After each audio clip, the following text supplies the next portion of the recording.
ಕಳೆದ ವರ್ಷಕ್ಕಿಂತ ಈ ವರ್ಷ ಒನ್ ಆರ್ ಟೂ ಸ್ಟೆಪ್ಸ್ ಇನ್ನೂ ಬೇರೆ ಬೇರೆ ಕೆಲಸಗಳನ್ನ ಜಾಯಿನ್ ಮಾಡೋಕ್ಕೆ ಅಂತ ಅದಕ್ಕೆಲ್ಲ ನಮಗೆ ಮೈಕ್ ಆನ್ ಮಾಡಿ, ಯಂಗ್ಸ್ಟರ್ಸ್ಗೆ ಮೈಕ್ ಆನ್ ಮಾಡಿ ಸಾಧು. ಅಲ್ಲ ಈ ಸರ್ತಿ ಚಲನಚಿತ್ರ ಅಕಾಡೆಮಿ ಅಧ್ಯಕ್ಷರು ಗೊತ್ತಲ್ಲ,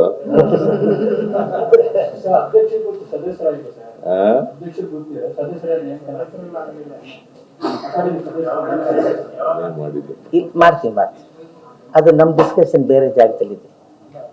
ಇಲ್ಲಿ ಇನ್ನೊಂದು ಸ್ಟೆಪ್ ಸಮಯ ಇಲ್ಲ. ನಮ್ಮ ವಿದ್ಯಾಶಂಕರ್ ಸರ್ ಹೇಳಿದಂಗೆ ಒಂದಷ್ಟು ನಮ್ಮ ಕಮಿಟಿ ಇನ್ನೊಂದು ಸ್ವಲ್ಪ ದೊಡ್ಡದು ಮಾಡಿ ಸ್ವಲ್ಪ ಕೆಲಸಗಳು ಒಂದು ಎರಡು ಸ್ಟೆಪ್ ಮೇಲೆ ಹೋಗೋಣ ಅಂತ.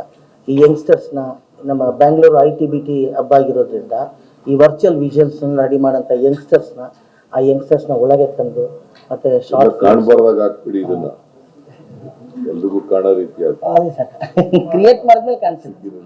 ಒಂದಷ್ಟು ನಮ್ಮ ಕನ್ನಡ ಸಿನಿಮಾಗಳು ಇನ್ನೂ ಸೇಲ್ ಆಗಿದ್ದಾರೆ ಅಂತ ಬಹಳ ಸಿನಿಮಾಗಳಿದೆ. ಅದಕ್ಕೆ ನೆಟ್ಫ್ಲಿಕ್ಸ್ ಅವರು ಬೇಕಾದಷ್ಟು ಬೇರೆ ಬೇರೆಯವ್ರನ್ನ DD1 ಇದು Z5 ಇವ್ರನ್ನೆಲ್ಲ ಕರೆದು ಅವರಿಗೆ ಸಪ್ರೇಟ್ ಒಂದಷ್ಟು ವೇದಿಕೆಗಳನ್ನ ಶುರು ಮಾಡಿ ಅದಕ್ಕೆಲ್ಲ ಸ್ವಲ್ಪ ಪ್ರಿಪ್ರೇಷನ್ಸ್ ಬೇಕು. ಅದಕ್ಕೋಸ್ಕರನೇ ಸ್ವಲ್ಪ ಬಜೆಟ್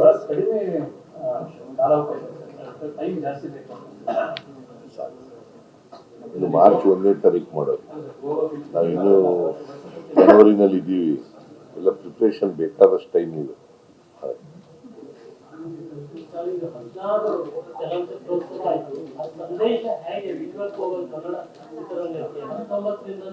ಸಬ್ಸಿಡಿ ಇಲ್ಲ, ಚಿತ್ರರಂಗ ಥಿಯೇಟರ್ಗಳಿಗೂ ಒಳ್ಳೆ ವ್ಯವಸ್ಥೆ ಇಲ್ಲ. ಸೊ ಗೌರ್ಮೆಂಟ್ ಆಗಿದೆ ಈ ವರ್ಷದಿಂದ ಅಂತಾರಾಷ್ಟ್ರೀಯ ಮಟ್ಟಕ್ಕೆ ಯಾವ ರೀತಿ ಸಂದೇಶ ಹೋಗುತ್ತೆ?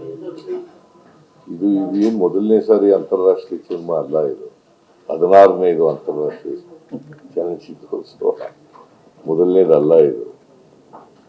16th.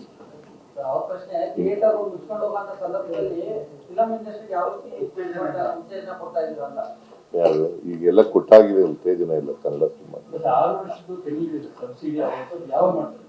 ಕೊಡೋಣ, ಆದ್ರೆ ಇದ್ರೆ ಸ್ಕ್ರೀನಿಂಗ್ ಎಲ್ಲ ಸ್ಟಾರ್ಟ್ ಆಗಿದೆ, ಸಿನಿಮಾಗಳು ನೋಡ್ತಾ ಇದ್ದಾರೆ. ನಾವು ಬಂದ್ಮೇಲೆ ಎಲ್ಲ ಕಮಿಟಿ ರಚನೆ ಮಾಡಿ ಈಗ ಸ್ಕ್ರೀನಿಂಗ್ ಎಲ್ಲ ನಡೀತಾ ಇದೆ. 4 ವರ್ಷದ್ದು ಸ್ಕ್ರೀನಿಂಗ್ ನಡೀತಾ ಇದೆ. 2019ರಿಂದ ಕೊಡ್ತಾ ಇದ್ದೀವಿ. ನೀವು ಯಾರು ಕೊಟ್ಟಿರಲಿಲ್ಲ ಅವ್ರು ಕೇಳೋದೇ ಇಲ್ಲ, ಕೊಟ್ಟವ್ರನ್ನೇ ಕೇಳ್ತೀರಿ.